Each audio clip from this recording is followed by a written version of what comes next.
এই কেকটি ছিল মাদার্স ডের দিন করা কাজ, একজন সৌভাগ্যবতী মায়ের জন্য। সৌভাগ্যবতী কেন বললাম? আচ্ছা চলুন গল্পটি বলছি। আমার এক বান্ধবী সকালে আমাকে ফোন করে জানায় যে ওর নাকি আজকে বিকেলের মধ্যে একটা কেক লাগবে।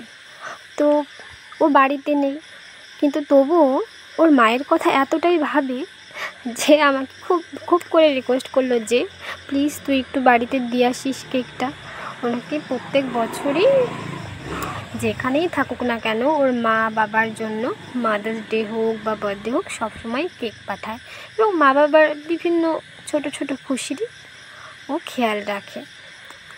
তাহলে আপনারাই বলুন, সেই মা বাবা লাকি না হয়ে কি পারে? মা বাবার জন্য আজকে কয়জন এত ভাবে বলুন তো? আর সত্যি কথা বলতে ওর মাও খুব ভালো। আমি কেকটি নিয়ে যাওয়ার পর আমি কিন্তু ওনার সঙ্গে আগে কোনোদিনও কথা বলিনি, কিন্তু আমার সঙ্গে এমনভাবে মিশে গেল যেন কতদিনের পরিচয়।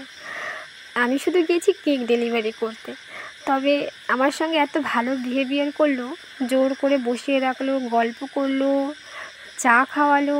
সত্যি বলতে মনে হয় যে প্রথমবার ওনার সঙ্গে কথা বলছি।